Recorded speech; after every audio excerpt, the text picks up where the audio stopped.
Welcome to Ignite Your Power podcast, a podcast dedicated to regaining control of your hormonal health through decisions through your terms. I am so privileged to be able to interview Dr. Felice Gersh, who is not only an expert in her field, but also my hero, personal hero, because she is amazing. She's an amazing woman and an amazing clinician. And how do you interview your hero? This is going to be interesting. So I'm so grateful that you are here today. Well, now I have a lot to live up to, but I consider you my peer in every way, and we're both lovers of hormones. So I'm so excited to join you here for your show, and it's wonderful that this is available to all of your audience. Thank you. And there's so much that we could talk about. We could talk for hours because you are an expert in a lot of things women's health. And I've written several books on PCOS, and your latest one is on menopause. But I want to focus on menopause specifically because I think that what I love about your perspective is that you bring the goods and the bads into the conversation. I think a lot of times with the discussion on menopause, people have, especially gynecologists, have this sort of suck it up buttercup feeling, or here's some medication, take it, and I hope it works. So I love that you, in your book, have the perspective of talking about the goods and the bads related to aging and about our hormones, and how really that you could take it by the horns and you can actually decide on what works for you and what kind of solutions are going to be the right fit for you. So your book, 50 Things You Want to Know About Menopause, we'll put that in there. And for those that are watching this on YouTube can see what it looks like, is all about talking about the stages of menopause, how this is really just a progression of stages, not just one day you wake up and you're like, I'm in menopause, here we go, check the box. So do you mind kind of telling us a little bit about these stages? Oh, I'd be happy to. So often menopause is just thought about in the way that it's defined. Okay, so technically, menopause officially is 12 consecutive months of no spontaneous period, and then you get the designation menopause has arrived. That is a man-made definition, and I will emphasize man because it has nothing to do with what's really going on. Loss of the periods is a manifestation of ovarian aging and the decline in the production of those amazing hormones, estradiol, the estrogen that the ovary makes, and its sidekick, progesterone. And it's a process. So I wish we could change the name to something more relevant, like ovarian aging process or transitional stage of life for women, or something that really reflects that it's a process, as you mentioned. And it's not like you cross the finish line, because even when so-called official menopause has arrived, by definition, the ovaries are still making estrogen. They're not ovulating, and you never know how long the production of estrogen, though reduced and reduced as time goes by, we never know when the last egg is gone. And it's really, we need to think of it in different terms. It's about loss of ovarian hormone production, about aging of the ovaries, which really is reflective in the decline of fertility. And that's where it all comes around, is that I always say over and over, whether you like it or not, it is what it is. The prime directive of life is the creation of new life for every species. And in order for that to occur successfully, you need a healthy body, not just a healthy set of, fallopian tubes. You need the whole body healthy. So by creating the book that surrounds the process of menopause, so that we can see it, and really it's like the way it works in life itself, that the ovaries go into sort of an escalated state of decline during the last decade that precedes the end of cycles. And then you have this sort of a little bit of a halo effect, because the hormones were in your body for hopefully, decades, and you still have some benefit that lingers. I call it like a halo effect that will take you through the first decade after your periods have ceased. And then after that, the later stages of menopause, which is the rest of your life, is when a lot of the so-called diseases of aging really start to set in. And they're really not about chronological age. It's really about deficiencies, which starts with hormonal deficiencies, and then it sort of, you know, goes gangbuster as other deficiencies of the body set in. And then this creation of inflammation that really underlies so many of the degenerative processes of aging. So I broke it down into the 3 stages, like the decade, which, perimenopause, which is about the decade that precedes the Mhm. end of cycles, then the first decade after your periods end, and then the rest of your life. And so that, in terms of what can you expect? So it's like, what can you expect as you go through this process? And no matter what you do, no matter how much you meditate or exercise or how many vegetables you eat, eventually, you may delay it a little bit, which is great, but eventually every woman, 100%, no exclusions allowed, when they get to that point in life, typically between 45 and 55, with, that's considered the so-called normal range for ending your cycles. Every woman is going to go through this. We have this in common. This is being female. So this is so universal. We really need to grab it, embrace it. It is part of who we are, and then deal with it effectively so we can have good quality longevity with health. We call it healthy longevity. Yes, and what you said is so important to emphasize is that it's not the age per se, because there are women who go through premature ovarian failure. There are other women who experience these symptoms maybe in their 30s. So it's not an age specific thing, it's a process. And Right. that process could be very different for different women.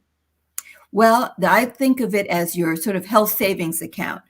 When you hit menopause, okay, so what's the status of your bones? Well, guess what? If you had a lot of food restrictions, anorexia, if you spent most of your reproductive life on, unfortunately, on like hormonal contraceptives, or you were sedentary, maybe you didn't build a good muscle savings account or bone savings account. And what's your cardiovascular system like? So we know that so-called health in midlife, which is sort of like 45 to 55 or so, that really has a great deal of impact, no surprise, on the health that you have for the remainder of your life. So you really have to start young. So if any of you out there are thinking, well, wait a minute, I'm not sure why I'm listening. I'm like 20 years from going into menopause because, I'm like 30. And let me like give you a wake-up call. The health that you have and what you do to become the buildup of your health savings account, having all your systems working optimally long before you hit menopause will really dictate how you deal with that and then the rest of your life. So we need to like be healthy starting before birth. That's why we do a lot of preconceptual planning, right? But it's really an evolution in terms of how your body is evolving. And then when you hit menopause, that's like the second ultimate stress test for most women. The first big stress test is pregnancy. And now we recognize that how you deal with pregnancy, metabolically speaking, like do you develop gestational diabetes, hypertension, preeclampsia, preterm deliveries, and so on, is really a red flag when you have complications for what's going to happen after menopause, which is another giant metabolic stress test for women. So definitely we want to do everything in our power to hit those years when we're going to be transitioning into menopause and thereafter with the best state of health possible. Yeah, and what you said that hits women who are in their 20s and 30s. The setup of when you're pregnant, and did you develop gestational diabetes? Did you have preeclampsia? Did you have obesity that maybe had a higher rate of C-section? Did those things occur in your pregnancy? This should be the wake-up call to say to yourself, I got to do something now in my 20s and 30s before I hit 50. And then before the doctor says to me, oh, now you have diabetes, high blood pressure, high cholesterol, we're putting you on these 10 drugs. Oh, and you have anxiety. Oh, and and oh, we can't give you hormones too. So you're going to have to go through menopause without it because of all these new changes. So that's actually a great message for women who might be listening to this podcast who are in their 20s and 30s to say, oh yeah, that happened to me. My doc, I had preeclampsia 3 times in a row. well, might have chronic hypertension, but like this is the issue. And I didn't know that because of this happening to me now, that 20 years from now, I'm going to probably develop hypertension or diabetes or other metabolic problems. I think that's really important for women who are younger to understand what happens now really affects what happens later. And it really underlies the whole process of ovarian senescence and loss of what I call, the mother hormone, which is estradiol. Because why is it that you have this stress test that's pregnancy, and then everything can seem like it gets better, and then suddenly things start going downhill again after you get into the menopause? It's because of estradiol. So when you are pregnant, you have we don't want to go into all of that, but you have a very different hormonal state, and things are different, and you become inherently you have a bit of inflammation, you have some insulin resistance, and that's all designed so that you can have higher blood sugar levels circulating, but not too much. Everything is like just right so that you can get more blood sugar into your baby, and you can also build some fat, right? Because pregnancy is a very unique state. Well, estradiol is so critical to regulating all the systems of the body. And when you lose your estradiol production from your ovaries, then every system in the body, not just the reproduction, that's just a part of it, but every other organ system in the body is going to be impacted in a negative way. And one of the things that relate to like pregnancy complications, we had chatted before we started our podcast, was about women with PCOS, that up until actually very recently, which was bizarre, made no sense. It was actually out there in the literature, the medical literature, that, well, after menopause, there's no additional risk if you had PCOS before menopause. Well, that was ridiculous, because we now know, as we were talking about, that the health you have in midlife, just prior to the onset of menopause and as you're transitioning, has a lot to do with the health that you have after menopause and through the process. And women with PCOS, the most common endocrine disorder of women, the most common cause of infertility in women, they innately, unfortunately, have more inflammation, systemic inflammation in their bodies, more insulin resistance. And because of this, they end up having more vascular problems. They tend towards hypertension and diabetes at a much higher rate by age 40. It's like sevenfold the average woman. And so when they hit menopause, and fortunately, I mean, it was so illogical before, but now they've done a turnaround, 180-degree turnaround, and saying, you know what, actually it is significant that if you've had PCOS in your reproductive years, when you hit menopause, it's like you go in with an extra couple of strikes against you, because you already have insulin resistance, you may already have hypertension and so on, you have metabolic dysfunction, and you are more prone to having an accelerated rate of this happening. In fact, women with PCOS, whereas women, I mentioned like that halo effect, like the first decade of menopause, women have low incidence of heart attacks. They still have low incidence of stroke, and hypertension is just sometimes beginning.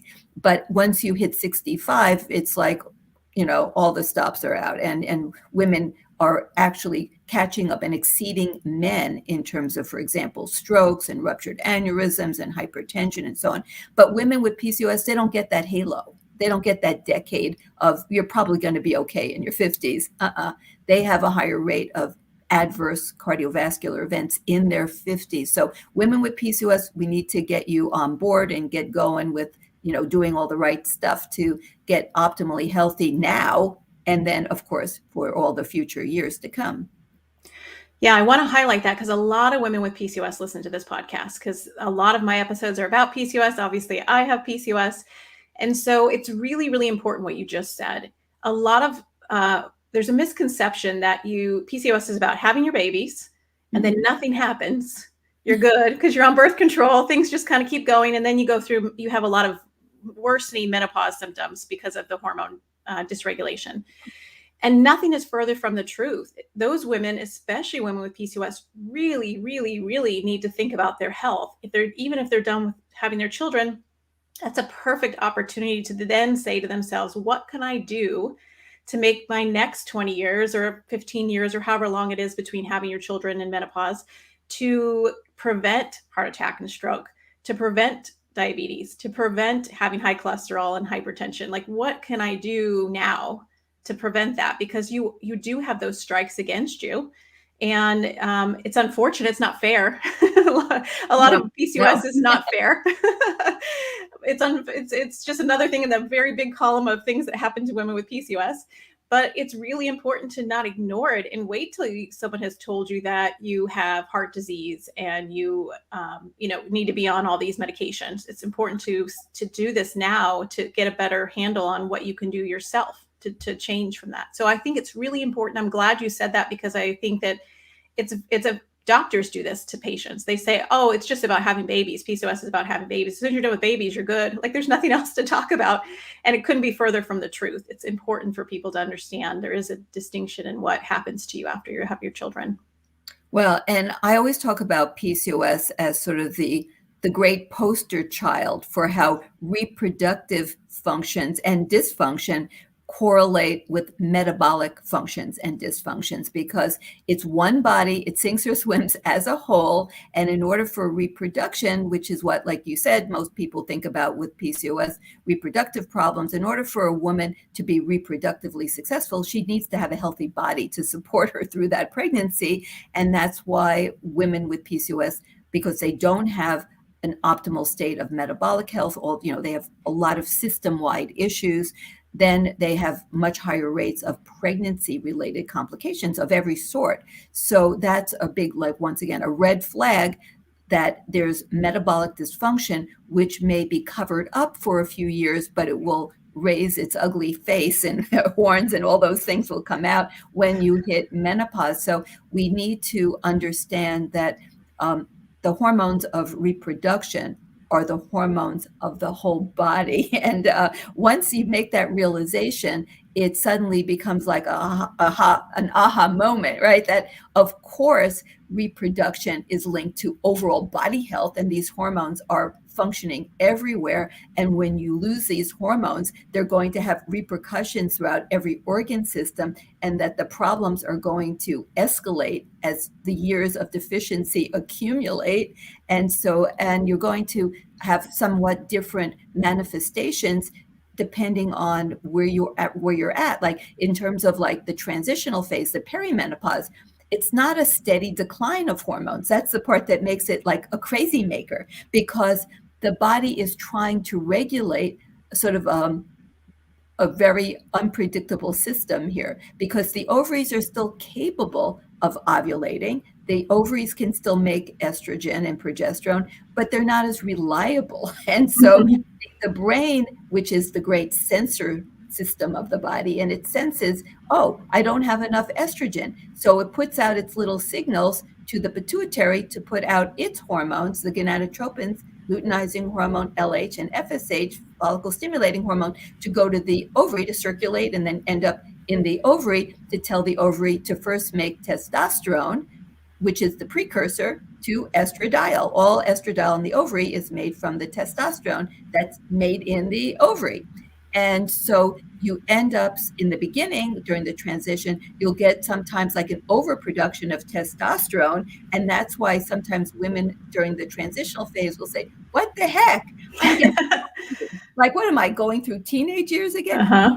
Acne, and what the heck are these hairs? Like, what's happening here? Or my hair on my head is thinning, So it's like, suddenly they have more testosterone than they wanted, but it's not being as efficiently converted into estradiol, which actually is kind of what's happening in PCOS. So there's some similarities there. So they have some estrogen deficiencies, but somehow, because they still have capability, when the brain says, hey, let's make more. So it has surges of the gonadotropins, and sometimes you get, then it's like a hyperstim. It's like what they do when they're trying to get women to get like egg collection. They want to collect a whole bunch of eggs, like, so that they can do IVF, and they do, higher levels of giving these gonadotropins. And so what can happen is the ovary can suddenly respond, and what did it do? It pops out 2 eggs. So the incidence of twins during the transitional phase when you're still fertile, but lowered fertility. Your hormones are up and down. It's unpredictable. You can go 2 months of no period, and then you could get pregnant with twins, so it's a crazy time. And you can get surges of estrogen because you're like putting out two eggs. Maybe you don't get pregnant, but you're going to put out really high levels of estradiol. And then suddenly you start having like, oh my God, I'm having a migraine headache because that's related to ups and downs. And you're getting breast tenderness and mood swings. And it's like, what the heck is happening? Because you're getting these ups and downs during this transitional phase. And you do have to be careful because you could end up with a set of twins when you're 44, so it happens. And It does. I've seen it. So, I have too. And it's, so it's like a roller coaster of hormones and all this craziness during those years.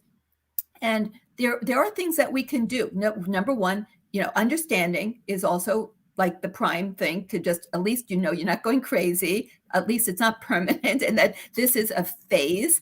And then, there are things that we can do to better control how our liver is working so you can do better what we call, detoxification, biotransformation, so that the estrogen that you make when you're surging, you're getting too much, your body can eliminate it properly and make the right metabolic byproducts of estrogen. That means you have to have a really functional liver. You need a really good gut microbiome, because the microbiome in the gut is so important for the estrogen component of detoxification and elimination of estrogen. There's actually a whole set of microbes called the estrobolome in the gut, designed just to focus on estrogen. And you want to have the right microbes so that you can then get rid of your estrogen when you have too much, recycle it when you have too little later on in menopause. It actually is a helper. So you want to definitely focus on diet and time-restricted eating and getting all the right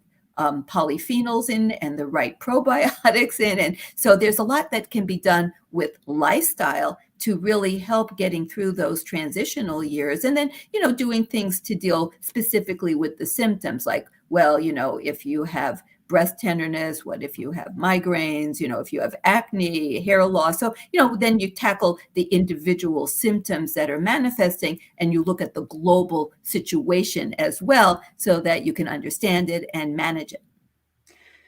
Well, you said so many nuggets of wisdom right there. I'm going to try to sum them up. But the most important thing I think that you are talking about is about a proactive approach to prevention, to taking care of yourself and to changing the way that the outcome is. And so this is all what integrative medicine is about. You're a trained expert in integrative medicine. I myself am a fellow in integrative medicine.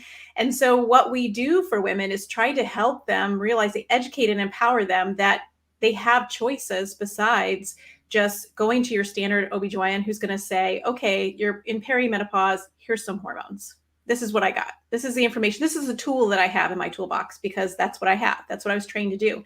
Someone from an integrative medicine approach will do exactly what you just said, was look at someone in a personalized manner and say, listen, these are the symptoms you're having: thinning of your hair, brain fog, can't sleep. This is what we need to do with your nutrition. This is what we need to do for your liver. This is what we need to do for your gut. This is what we need to do for your lifestyle. You need to sleep. You need to focus on these particular things. And it's really a personalized approach to medicine, as opposed to saying everybody gets the exact same sugar cookie with icing on the top. Here you go. Everybody has the same cookie. Well, absolutely, because, once again, you're dealing with the present, with all of these symptoms and all these manifestations of wacky hormones during the transition. You're also trying to build your health savings account, so when these hormones are gone, you'll actually not go into a nosedive. And you want to do that in the most natural, efficacious, and safest way, which is lifestyle. All the things that you talked about, when you're having these mood swings and brain fog, there's so much you can do with mind-body medicine. None of these things that you just touched on, we're talking about, are utilized in any degree, almost zero, by the conventional medical world. And the go-to for almost everything, as we know, is birth control pills or similars. And that is not the solution. That's not going to give you a better gut microbiome. It actually is the opposite. It's not going to help you build bone. It's actually the opposite. And, it's just not what our body needs. Now, I mean, there are times when every gynecologist is going to prescribe birth control pills for short-term, bleeding control, because I didn't touch on that, but, there's, when you have crazy hormones, you're going to sometimes have crazy bleeding, and that can happen too. And so there are times when these tools, when we have hormonal, they're chemical type hormones, they're not human identical, but there can be a purpose to every pharmaceutical. I like to think of pharmaceuticals as a bridge to health with an exit strategy, so that hopefully when you go on a pharmaceutical, it's not forever. By the way, no pharmaceutical has ever been tested in someone for decades, because that's not how pharmaceutical companies work. And so, like you and I, we do integrative medicine. It's not alternative medicine. So we don't say throw out all pharmaceuticals, surgeries, medical devices. No, we just want to see them in their place and how they can be beneficial, but they're not going to ever circumvent doing lifestyle approaches and trying to balance hormones while you still have them, because we love them. It's all about loving our hormones, not trying to get rid of them and replace them with some chemical like mimics that are sort of like evil twins in a lot of ways. So we want to try to manage our hormones as long as we're making them, replace them in most cases. Not everyone will want hormones, but I try to explain why they would be beneficial, replace them when you can't make them, and through the whole process, the beginning, the middle, the end, making sure that optimizing lifestyle choices are so critical. So one of the analogies I say, like the way I picture it, is that to be healthy through every stage of life is trying to keep 1,000 jigsaw puzzle together, and as we age, I don't know what it is, but every time you take the jigsaw puzzle out of the box, there's a few more pieces missing. It's like, how'd this happen? Are they under the sofa? Where did those little pieces go? And as we age, we have just more and more pieces of our life puzzle missing. And the 400 central pieces, that's our hormones.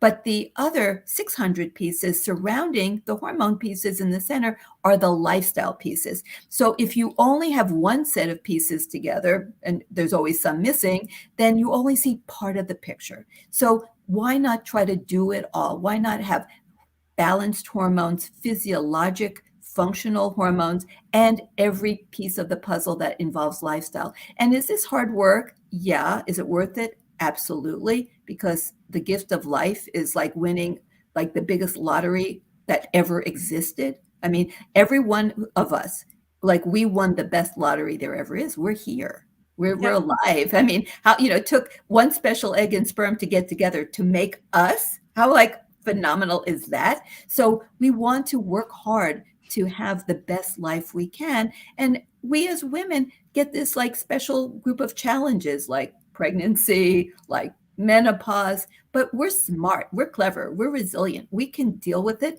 but we have to work hard. We have to put in the effort. Nobody became an Olympic gold medalist without putting in the effort. Nobody has really great, healthy longevity because they're just lucking out. Maybe there's that 1 in a million, the person like who wins the 250 million super lotto. Okay. All right. There's always the exception to the rule. But most of us are not that person. Okay. I don't know if any of you have won the 250, super lotto out there, but most of us have not. And most of us are not going to win the super gene lotto or whatever that you can live to be 100 and do nothing right in your life. So let's assume we didn't win that lottery. You have to work hard for healthy longevity, and you have to put all the pieces together. But the first step is defining the problem. We have to understand this process called menopause if we're going to actually deal with it effectively. So that's what we're all about, you and I, Jen, and we're trying to educate that menopause, it's natural, but it has a lot of challenges, but we're up for them. Yeah, I listened to the podcast by Mark Hyman, and most people who are in this world know who Mark Hyman is. And one thing he says, which I think is really brilliant, is everybody ages. You can't, the whole concept of anti-aging is kind of ridiculous. Everybody's going to age.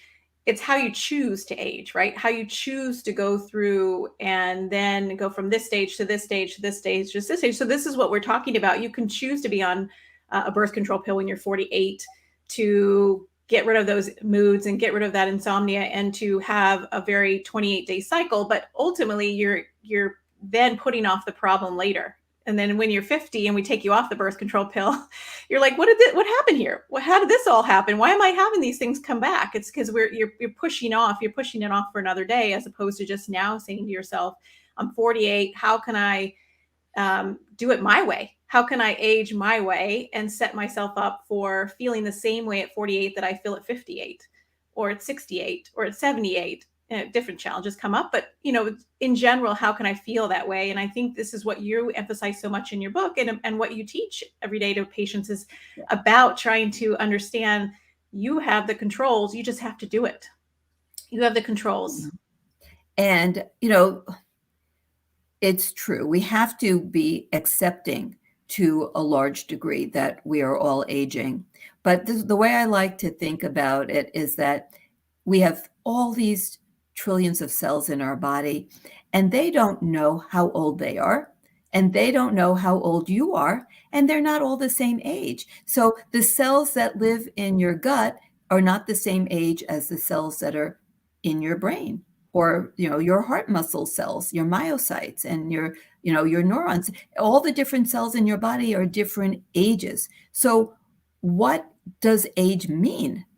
The age of which cell, right? So it's based on the day you were born, but all the cells in your body don't know what day you were born, or what year you were born, or any of that. They're all genetically programmed to do a certain job. And if we can keep them getting what they need to do that job, they're just going to do it, no questions asked. So what does it take for every cell in your body to do the job properly? Well, they need to have the right foundational nutrients to run the cell machinery. That means they need different vitamins, they need antioxidants, they need energy, like glucose, or they need fat. They need something to burn to create energy. And then they need to be able to deal with the toxic byproducts that they have from creating the energy. They need to be able to deal with it. They need antioxidants, and they need nitric oxide. They need all these different things. And what controls how the cells make proteins and do a lot of their jobs? It's hormones. So you need to have the proper signals. And the hormones also, they work with these other little signaling agents, these kinases, and so on, peptides and lipid mediators that are signaling. All these different signaling agents in the body are mediated through hormones. And you need to have hormones in the right amounts, produced in the right timing. So everything is about rhythms in the body. We know that after menopause, women live like they're in jet lag because their circadian rhythm becomes malfunctional. But if we give the cells all the things that the cell needs, they're going to keep doing their job no matter what your chronological age is. That's why they have this whole big thing of biological age versus chronological age. And so if you can keep everything going right, and that includes what I call the missing ingredient to this recipe for health, which is so often not included, even in integrative and functional medicine circles, which is the hormones of the ovary, that they're somehow left out of this recipe for how to optimize health as we age. And to get the cells to do all their right functions, they need the information, they need the directions. And that's what the hormones from the ovaries provide. That's what hormones do. They provide information. They're molecules that signal the cell to do different functions, and they need to be turned on and off at different times. So you need to have the hormones coming at the right time in the right amount. And the reality is that after menopause, and even like during the perimenopause, when things are going kind of wacky, we don't have the ability yet, maybe future generations, to replace the ovarian function exactly the way the ovaries work. I mean, we just don't have that capability. So what do? We do the best we can. That's why there is no such thing as anti-aging, because we can't keep everything the way it would be in an optimally healthy 21-year-old, right? Forever 21 isn't going to happen, guys. So we can't do that, but we can do better. Okay. So we can make sure that our digestion is as optimized as possible, that we try to have the healthy microbiome, that we get the right nutrients in, that we go to sleep at the right time, fitness, and that we try to replace hormones when we lose them to be somewhat as reasonable as we can physiologic. So it somewhat mimics as close as we can what would be the optimal state of hormones in a healthy 21-year-old woman. And we can't do it, but we can come closer than not trying. And so we can help the cells to know what to do so that they're not living in a world of, well, tell me what to do. Tell me what to do. The default when the cell doesn't get told what to do is to become pro-inflammatory. It just doesn't do, the body goes into that inflammatory state that they labeled so brilliantly inflammaging. So all women, as they transition into menopause, develop a state of inflammation, and estrogen helps modulate all of that. But we have to get it into the body exogenously when the ovaries stop making it. But it's not good enough alone. You got to do all the other lifestyle things. And then you can't be anti-aging, but you can be pro-healthy aging to try to keep the cells, every cell in your body that are all different ages, to do the jobs that they're designed to do as optimally as possible so that you have health span, so that you get to like the end of the road when our telomeres give out and we can't replace cells. That's what telomeres are about, being able to replicate cells. When cells die and we can't replicate them, then eventually the organ that is made up of those cells will die because we can't replace the cells. That's what telomeres are about.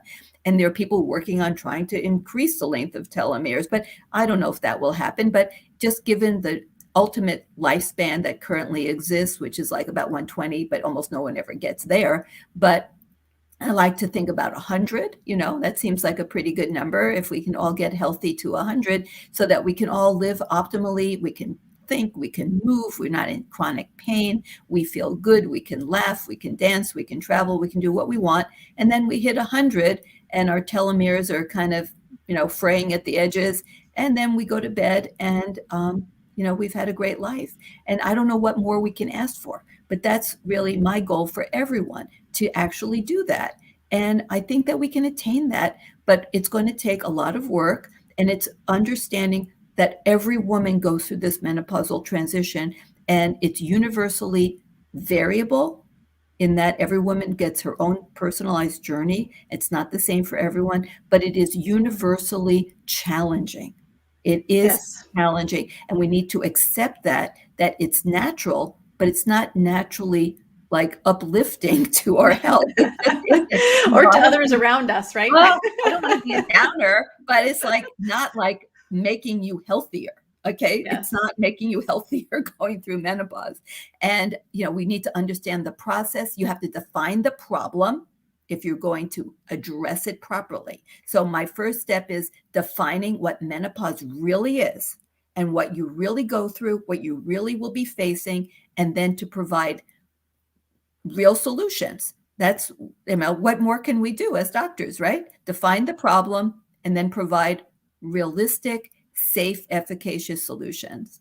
But you got to do the work, ladies. I only give the advice. I know. That's the hard part, right? Just like with everything else. But I think For that's us too. Yeah, us too. I think that's important that some people who are listening to this podcast may not realize that estrogen, affects every cell in our body. This is why people with perimenopause or menopause symptoms, have all of these different things that they describe, right? Brain fog, what's happening? libido, super mean, super happy, like, I know. vaginal dryness, irregular cycle. Like you can name anything that's in the body that happens because estrogen affects every cell in our body, which is kind of what you're talking about, this whole concept of aging, and you're going to go through it. You can't prevent it. Now, what do you do to go through it and be happy in that transition? Yeah. That's right. That's why I have the 50 symptoms in my book. And that's not even 100%, but we just quit at 50. That was enough. I know. So you think 50 different problems as I go through menopause. Well, yeah, that is what it is, because every organ system is impacted, and you'll discover things you never even knew were menopausal issues. You just, I don't know what you thought, but now you'll know, because we love our hormones. We love our ovaries. We are so sad when they have to give out on us, but we understand what they've done for us, and we understand that we can do a lot to get through life without them. And we just have to pull every trick out of the hat so that we can stay the vibrant, healthy, excited women that we've always been. Yeah, I frequently with patients talk about a symphony of hormones. I use the analogy of a symphony because I feel like people can imagine an orchestra and everybody's got to play their part. Otherwise, you can hear the one violin that's out of tune or the one cello that's a mess during that time. And they all these hormones, especially when we talk about hormone replacement therapy and menopause, the predominant estrogen, progesterone, testosterone, and they got to play together. You have to play together, and knowing which ones are lower than the others, knowing what are the symptoms someone's experiencing is all a part of trying to come up with a plan for how to treat that person going through that perimenopause or menopause, because you really have to understand what's out of tune, what's out of tune and what's not working.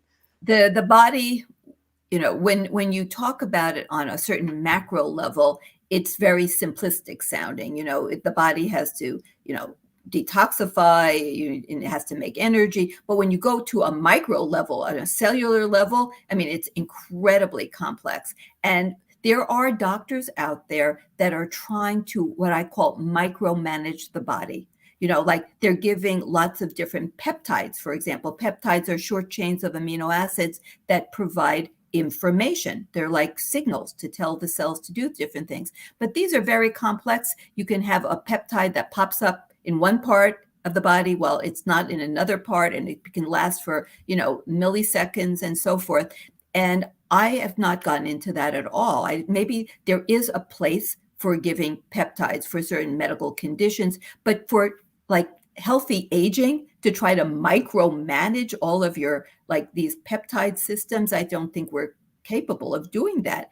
So I like to do sort of the big picture, like the umbrella hormones. And then what the hormones do, like the big mega hormones of the body, like the ones that if we talk about testosterone, progesterone, estrogen, and like thyroid. And then of course, if you have problems with your adrenal, that you actually, have Cushing syndrome or Addison's, and you have to actually do things with the adrenal, but that's not typical. Okay. So, but if you take the sort of the foundational hormones and then let the body regulate itself. I mean, try to make sure that those hormones are reasonably physiologic in their levels, that things are reasonable as best you can. And then the body has to do its own thing. I can't micromanage, every single little doodad that's going on in the body.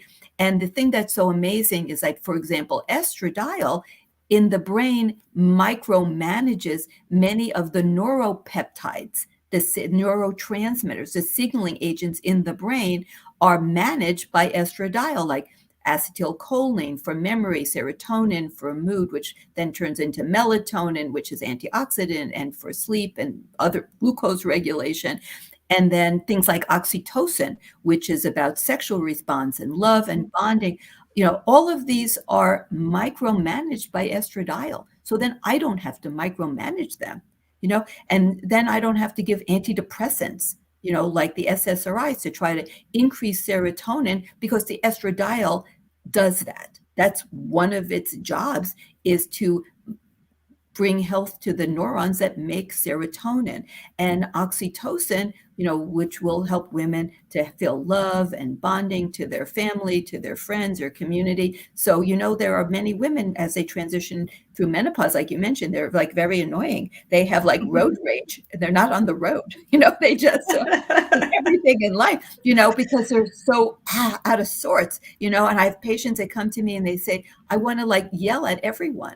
And my family hates me now because I'm so short-tempered. Well, you don't have enough estradiol in your brain, because estradiol also works with the endocannabinoid system, that helps you to feel Rewards, happier and you feel calmer. So you make more of your natural, endocannabinoids. You don't have to go out and start smoking marijuana, which I'm not encouraging, but, so your body can do all these things, but you need your macro hormones to then micromanage all these other systems in the body. And then I don't have to think about them because I can't micromanage a cell. I mean, that's like beyond my grade, my work grade.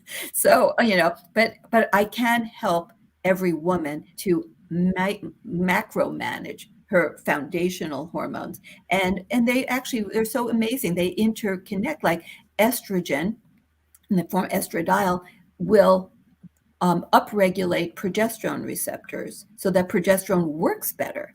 And it upregulates testosterone receptors. So testosterone works better. And then in turn, progesterone downregulates testosterone receptors and estradiol receptors.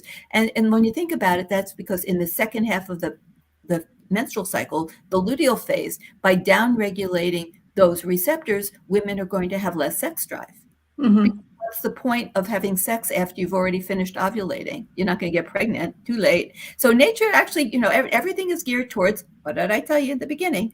Reproduction, right? So nature doesn't care about women having a sex drive when they're not going to get pregnant, but they optimize sex drive when you are ovulating. I mean, that doesn't mean you can't like have a sex drive any old time you want. It's just not going to be nature's plan, and you're going to have to use your imagination more to get in the mood. But understanding how hormones interact with one another, and estradiol upregulates thyroid receptors. That's why so many women in perimenopause and menopause have every symptom. They look it up on Google. Dear Dr. Google, what are the symptoms of thyroid? And they say, I have every one of those symptoms. And then they go and they get their thyroid hormone levels tested. And the doctor says, oh, no, maybe not out loud. Another one of those women, I think she should be on Prozac. She clearly has problems, but they're not her thyroid. But yes, they are her thyroid, because it doesn't matter how much hormone you have if it doesn't work on the receptor, which then triggers the cell to do what it needs to do.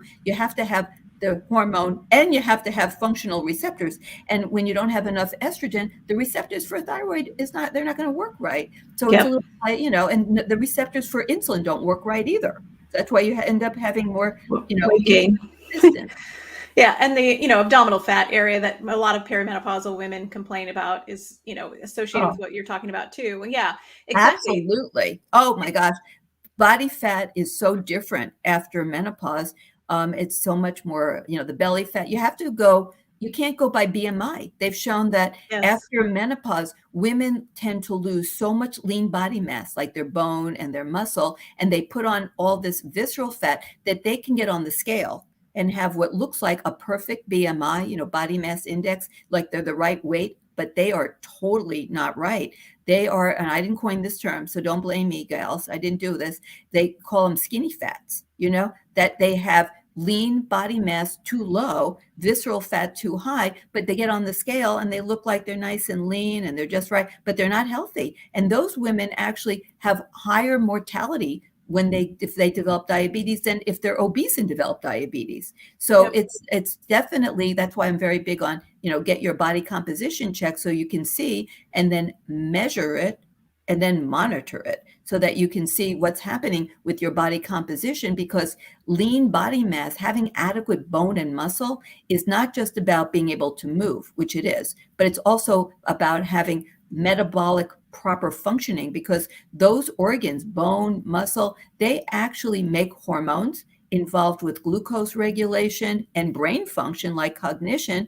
And muscle is critical to not becoming diabetic, because muscle is the biggest glucose utilizer and it needs to have functioning receptors, and you need to have a lot of muscle. So building muscle as we age is really challenging. So that's why, you need to have hormones, you need to have fitness. So, I mean, every organ system, we kind of go over in the book, but, we can go over and spend days talking about, because every organ system is essential to having optimal health and ultimately optimal happiness, right? So that everything's working right.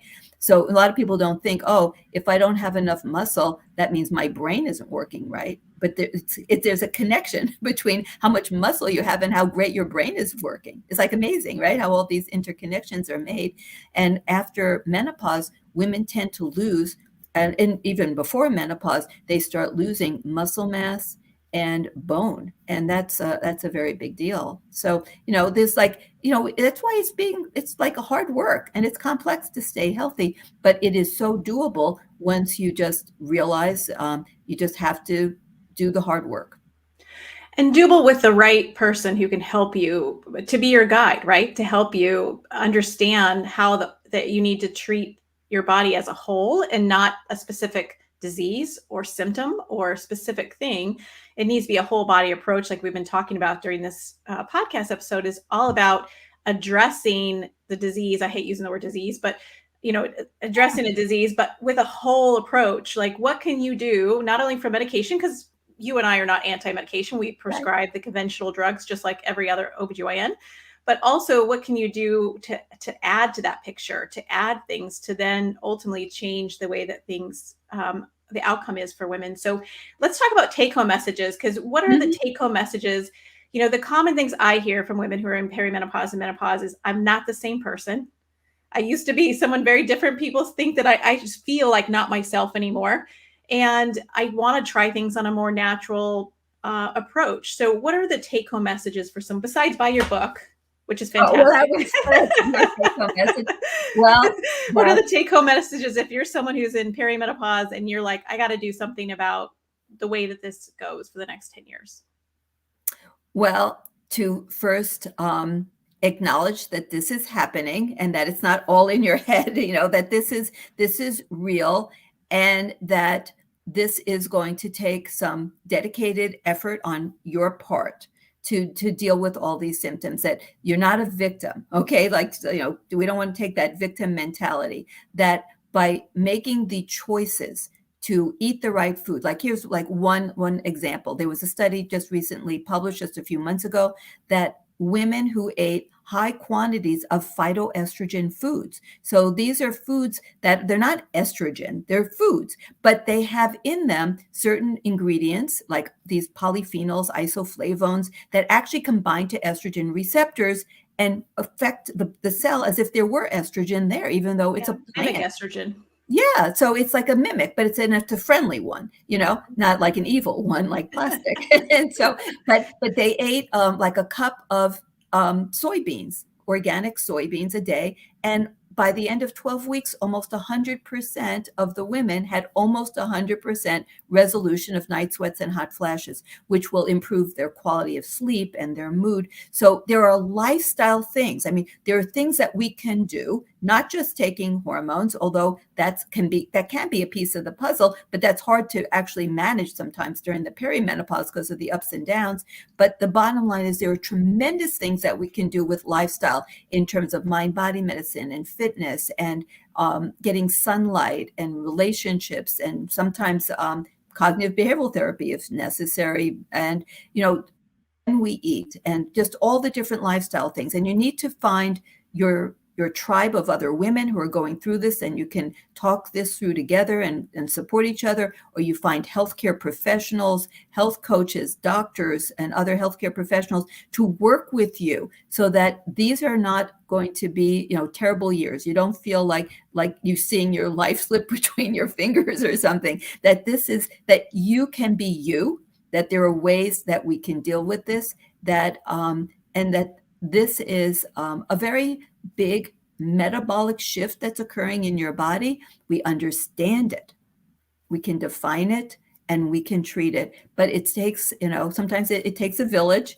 and it does take work, and it is so worth it, so if you do little things, just like little things like, get a sleep mask, go to bed at the same time, never stay up past 11, and don't eat for at least 3 hours before you go to bed. See the sunset. Just those few things will help you to have better sleep. Okay. Eat a good breakfast. Get rid of all processed food from your diet, except minimally processed. Like, you can buy a jar of organic stewed tomatoes, if you don't have time, but, it should have no chemicals on the label. Just eliminate that. Eat across the colors of the rainbow, so you get lots of polyphenols, different types of, foods. Eat flax seeds, and unless you're allergic, eat some organic soy every day. I mean, make sure you get in not just your 10,000 steps, which is kind of arbitrary, by the way, but also that you do other things to improve aerobic and resistance training in your life. That's the 10,000 steps is background movement, so try to pick one thing, maybe one thing a week, and then make that happen. Maybe do a gratitude journal so you don't feel like everything is negative, and find your tribe of people who are uplifting. If you're around toxic people, I'm telling you, it's really like just like having toxic chemicals. So make sure you're around people that make you feel good and happy and laugh, like laughter yoga, go to funny movies, so, just do it one week, do, one lifestyle change, and get people to work with you, because no one should do this journey alone. I love that. I love the most important thing that you just said was that it's really those small changes, small consistent changes that really will move the needle for women, will change the way that they are. And also the other thing was really important you said is that do stuff that makes you happy. Like if you hate running, don't start running at 45. Like don't do the things that don't bring you joy, because Like that's going to be pickleball. work. Yeah, I mean, yeah, like exercise. You said about moving your body and the background steps, but it also needs to be something you enjoy. Like I don't go do something because other people tell you cardio is the best thing you should do at 45. If you hate cardio, don't do cardio. And, we know that humans do best in nature. So, if you can, when the weather is good, I'm California, so most of the time the weather is good, and, get outside. They've shown that stress hormones decline and stress hormones go up. We couldn't talk about everything, but you do have increase in stress hormone productions when you're transitioning into menopause. And just taking a walk in nature, even looking out the window, don't live in a room that's all closed up, get sunlight, the happy medicine, so just do things like you just said, which is like, if there's one takeaway that everyone should do is like, do things that bring you joy, because in fact, they've done so many studies that one of the key things that increase morbidity and mortality is loneliness. That's been so terrible with this pandemic, is when people like shelter by themselves, especially people who live alone. It's like people need people. We are social creatures, and loneliness is terrible, and have purpose. So, make sure you always wake up every day and say a few words to yourself like, oh my God, I won the life lottery. Here I am. I'm so happy another day has arrived, and it's going to be a good day, because positive thinking creates positive health. So yes, mental attitude, joy, and that will give you the motivation to do all those other things, like say no to crap on the table, things like, and by the way, the less you eat of that, the more you hate it. Like now I can't even eat that stuff. Like you can't give it to me, even if you told me it was healthy. I think it tastes bad. So, the more you stay away from bad processed food, the more you want to stay away. It's like the more you enjoy being with people you love and doing things you love, the more you want to do it. So it's like, and, don't want to be like somebody else's, tagline, but, just do it. Yeah. Well, that's a pretty successful tagline, so we'll take it. Well, thank you so much for this interview. It's been fantastic, and obviously it's a huge honor for myself because you are amazing and my hero. So I'm very grateful that you were here today to talk to me. Last thing, I just want to say, how can people reach you if they're interested in learning more about what you do? Well, I have a regular brick and mortar practice where I see patients every day called the Integrative Medical Group of Irvine in Irvine, California. I do have my own little Instagram, and I try to do shows like once a week, just little ones that last 15, 20 minutes on trying to give you health tips. So if you want to follow me on Instagram, it's Dr. Felice Gersh. And I have my books, and I try to do a lot of education with programs and podcasts and things. So you can find stuff hopefully on Google, or, I'm going to try to do newsletters on a regular basis. So if you would go to my website at integrativemgi.com and sign up for, I will get newsletters going. So then you'll know what I'm doing. It's like if I'm doing a program Perfect. or something. So I'm going to try to communicate better. That's one of my, on my to-do list for this year. Perfect. Well, thank you. So I'm going to end this broadcast and I'll just chat with you for a few minutes afterwards.